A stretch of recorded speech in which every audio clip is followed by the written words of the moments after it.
Hey there, welcome down to the shed. So it's been pretty much 3 months since I decided to set myself the challenge of running 50 miles on my 50th birthday. It was on my 48th birthday that I thought I needed something special to mark my 50th in 2 years' time. So I thought, well, let's run my age in miles. At that time I was very much kind of bouncing back from Achilles injury, which I'd done in the end of October in last year. And then I hadn't really run, well, that was the end of October. I didn't really run at all in November, December. Got back to running in mid-January, very much starting back at the start. So by the end of March, I was up to about 15 kilometres in my long run, but progress was steady, and I was looking forward to being back to it, but I was looking for this challenge. So I said 50 miles on my 50th, and at that time that was 100 weeks. So we're now 3 months down the line, so I thought today it'd be good to go over two things. It'd be good to go over kind of what my current program's looking like, and then have just a bit of a reflection in a few areas as to what's been happening in the past 3 months. So the current plan is just to work on a base running fitness, aerobic fitness, base strength, so I'm kind of running injury free, and very much being injury free is top of my priority list. I mean, I'm more concerned about being injury free than I am about pushing my mileage, because I've got now 85 weeks or so until my long run. There's loads of time. There is no need for me to sort of push what my boundaries are. Much more important that I don't get injured, and because then that would set me back. So where we're at. My current schedule is looking like on Mondays, an hour's yoga class. Tuesday, 12 kilometres, zone 3, tempo run, heart rate between 140 to 150 on average. Come back and do some weights. So I've been at a PT who has come up with a program for me to basically work on bum muscles, so all the glute muscles, hip flexors, extensors, adductors, abductors, so all around the hip, because I've been getting IT band issues, and that is predominantly to do with weaknesses in muscles apart from my quads and being too quad dominant. So weights have become an important part of what I do. Since I set myself the challenge, I've taken up kickboxing, which I go to on a Wednesday night. For me, kickboxing was looking for some different exercise, some more aerobic exercise, but also something that wasn't just working in a straight line. So again, working all around the hips and doing different things. Saturday is my long run. My longest run so far was Saturday just gone, and I did 27.5 kilometres. This weekend I'm hoping to do 30 kilometres. So in order to really protect my run, I'm then taking a couple of days of rest before it. Then after the run, again, I'll do weights. Then I'll have a rest on the Sunday after it. So my overall plan is to get up to 30 kilometres in my long run. The general recommendation is you don't really need to go longer than that in a training run for an ultra. What you need to do is build up to that distance, and then when you're got fatigued leg the next day, go for the next run. And actually you should be able to do 2 back-to-back long runs. But what I need to do for me is get up to that 30 kilometre mark, stick at that for a bit, so as that my recovery, I'm getting better at recovering. So at the minute I'll do a long run and it takes it out of me. 30 kilometres, well, I don't know yet, but 27.5 kilometres certainly takes it out of me. So it's taken it out of me, and while I'll be largely recovered for the next day, I'm still fatigued. And what I really notice is the next day, any sort of activity will drop down my recovery levels pretty quickly. So what I'm hoping is by sticking at 30 kilometres for a long run through, well, to the end of this month, to the end of June, which I'll be up at my 30, and then July and August. Really just stick at that 30 kilometres in the hope that my body's going to adapt to that and that it won't just take as much out of me. And basically the relative effort scores will come down. Now, one thing about that is that at the minute I'm not really watching any sort of pace. And I'm kind of trying to keep my heart rate down, but really I'm just focused on doing the mileage. I do want to start watching the heart rate, make sure I'm in zone 2, but hopefully start to increase the pace a little bit while still maintaining in zone 2. So just, that'll be me pushing my fitness. So that is still going to hit me relatively hard. But hopefully I'm building up strength because I'm doing a couple of weights a week. And then after August, I want to start to include a gentle run on the Sunday. So I'll literally start with maybe, 2 miles. So 3 kilometres, 3 and a bit kilometres on the Sunday. Very gentle. And probably then, so if that's into September, I then gradually build that up so as that I'm maybe adding something like a kilometre a week on that recovery run. Now, the sort of advice is you shouldn't increase your runs by any more than 10% a week. So if I'm doing 12 kilometres, 30 kilometres, that's a combination of 32. I should, in theory, be able to add 3 kilometres a week. But if I keep it to 1 kilometre, that's still, if we think September, October, November, December, even just this year, that's 16 weeks. If I can then get that up to, starting at 3 kilometres, getting that up to something like 20 kilometres in this recovery run, that would be amazing. I'd be really delighted with that. And it's just adding a very modest amount. So it'd be great to be able to go into next year with being able to do back-to-back long runs. So that's kind of where the plan's at. And of course, it's just everyone's got a plan until they get punched in the nose, as Mike Tyson once said. But I think if I can just stick at that, not set my aspirations too high, because my overall plan for the 50th run is that I should be able to do it competently, and do it so as I can enjoy it. And that enjoyment is actually a big part of my motivation. So in terms of progress over the past 12 weeks, I've kind of broken it down into a few areas here. So, and overall, just it's running, but overall health and well-being, I would say. So I've got fitness, diet, injuries, recovery sort of state, mental health, not often, I guess, maybe not talked about enough, and things like body composition. And fitness I've broken down into endurance and strength. So, as I said at the start of, or the end of March, when I sort of set the goal, I was at 15 kilometres from a long run. I was at 27.5 last Saturday and hopefully at 30 this Saturday. I'm pretty pleased with my endurance. I would say kind of no matter what my runs, aerobically, I still feel I've got plenty of capacity. On Tuesday just gone, I ran my fastest 10k ever. Breathing wasn't a massive issue, heart rate wasn't a massive issue. I still feel my legs and weakness in my legs is probably one of my limiting factors, not my endurance. So I've had some good progress in strength, and it wasn't many weeks ago when I was unable to do, let's say, 12, 13 kilometres without IT band issues coming in and the sort of outside of my right knee feeling quite sore.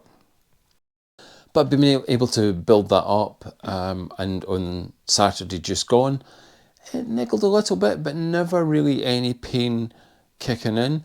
And I think it's building strength, but it's also partly body awareness and understanding what is causing the triggers.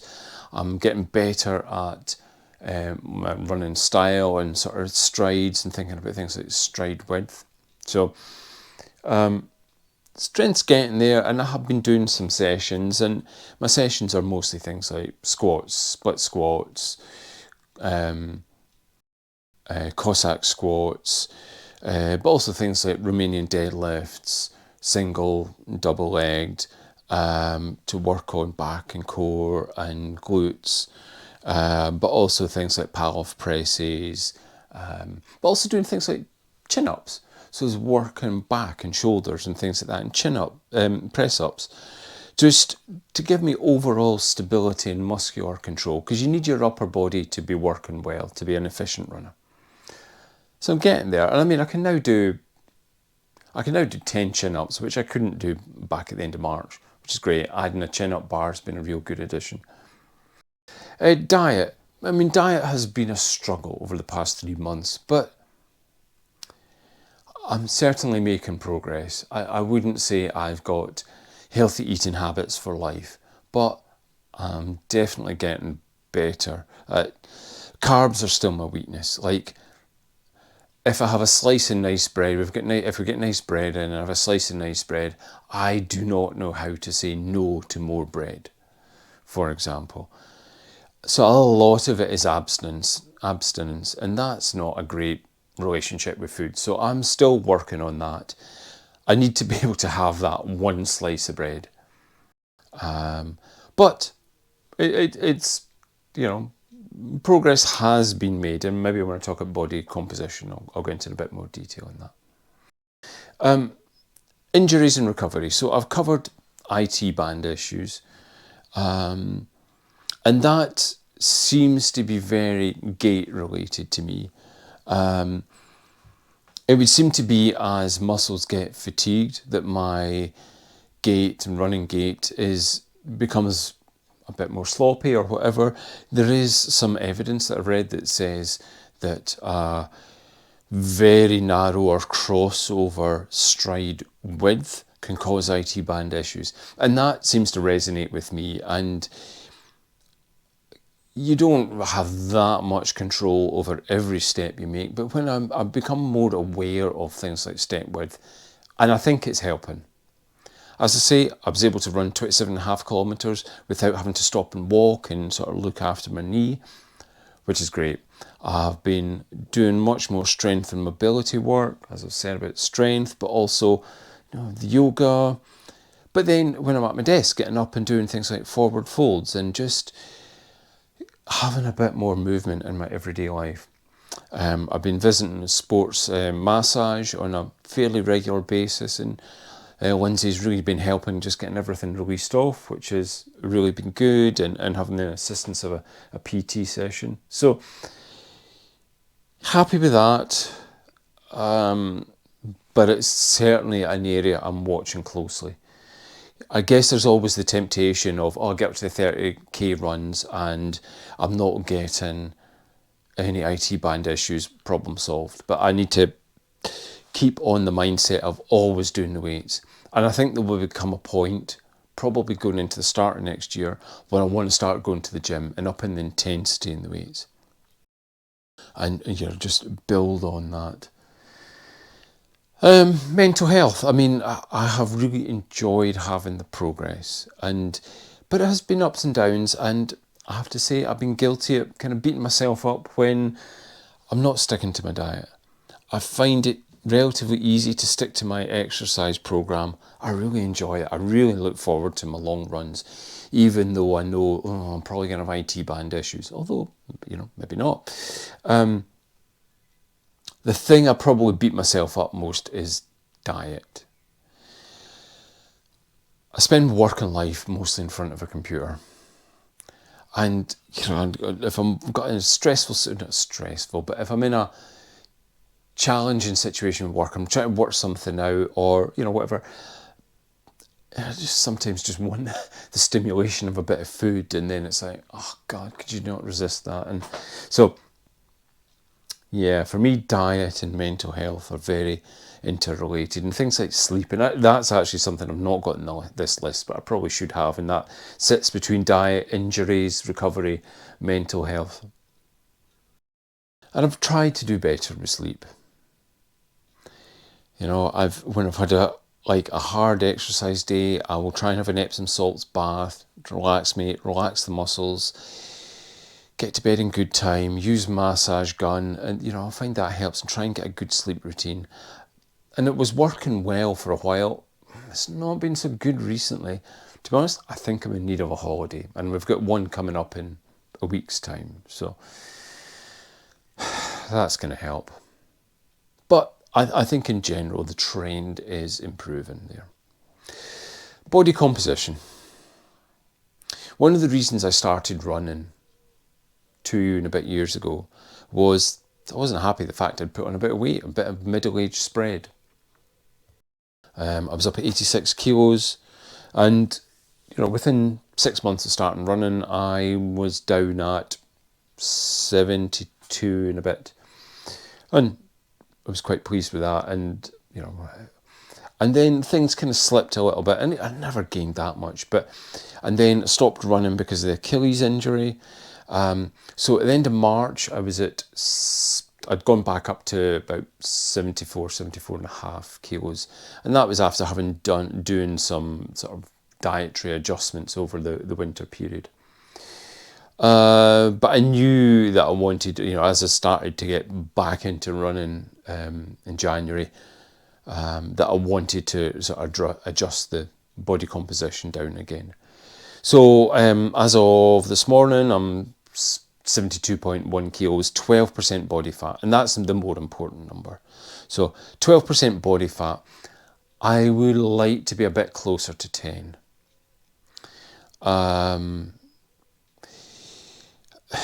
Why? Well, that would mean losing an extra 1.5 kilos. So, it would be nice to carry just a little bit extra weight. There's also a fairly strong correlation between ultramarathon finishers and body fat percentage. There's even a stronger correlation between ultramarathon medal winners and body fat percentage. Now, I wouldn't necessarily say that was a causal relationship. Some of it will be causal. They're kind of a bit less weight. Their joints are, able to cope a bit better.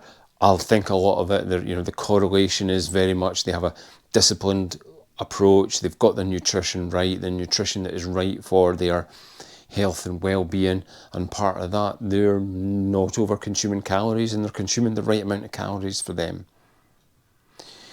So, yeah, I would like to lose about an extra 1.5 kilos, but I'm doing it slowly. I've got 1.5 kilos is around about 1,100 calories to burn 1.5 kilos of body fat. It'd be nice if I could do it maybe in the next 6 weeks. So that's only 250 grams a week.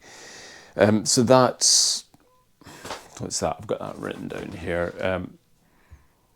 So that's a deficit of around 2,000 calories over a week. So that's losing a day's calories over a week. 275 calories a day. However, in Saturday, my long run, if I combine my long run and then a weight session afterwards, that's about 2,000 calories by itself. And I really don't want to be eating an extra 2,000 calories that day. It would leave me feeling really uncomfortable. So I can have a fairly big deficit in that day as long as I'm getting my protein intake.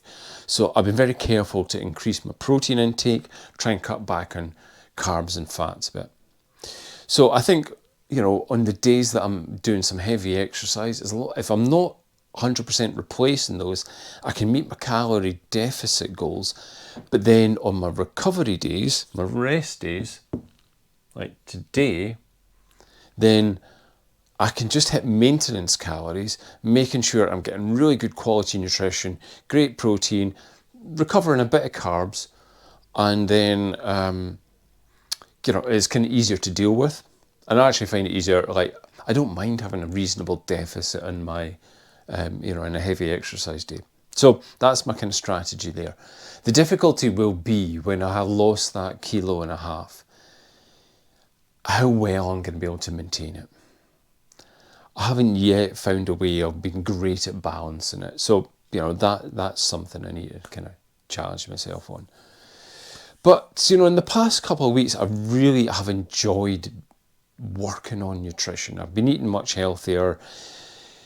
I've been doing things like having overnight oats on the days that I've got big exercise. So I'll prepare that the night before. So that'll be a cup of oatmeal, a scoop of protein powder, some chia seeds, a splash of oat milk, and some low-fat, high-protein skyr yogurt. It's about 40 grams of protein, some great carbs, really filling. I put like a dollop of blackcurrant jam or something like that in it, and it was really tasty. I really enjoyed it. It's been a kind of revelation. So usually what I'll do is I'll come back from the run, because it'll be back mid-morning, have a recovery shake. By the time that's gone down, and then I'll just have a prompt lunch with overnight oats. Fills me up, good replenishment. So that's been a great addition to my diet, and I would really recommend that. So that's a bit of everything. Yeah, I guess my big concerns are, can I get it to the 30-kilometre mark? Yes, I can. I can hopefully do that on Saturday. Can I sustain that every weekend? We'll just need to see. But, you know, that's going to be about 2.5 hours running. It would be nice to be able to trot and chop some minutes off that. But what I really hope is to build up this base of fitness going into the winter, because it's always more difficult going out in the winter. The weather's worse. Sometimes your motivation's worse. And, you know, it definitely can be harder and darker and, you know, going out with head torches. So the challenge is keeping the mileage up in the winter, and your body kind of shuts down a bit. So it'd be great to have built the 30-kilometre habit by the winter and the 30-kilometre body by the winter, and going into next year with that in the bank, knowing that I can do that. That's the big focus, and just avoiding injury. So just keeping up the strength and mobility. Yeah, just plug away and keep the nutrition good. And it'd be nice if I could get down to that closer to 10% body fat, and I know that I'll probably get back up to 12% over Christmas and things like that. But then come January, lose a little bit again, and go into next season being sort of leaner, meaner, faster, stronger. So that's the update. Yeah, and any questions, just pop a comment below. Right, cheers.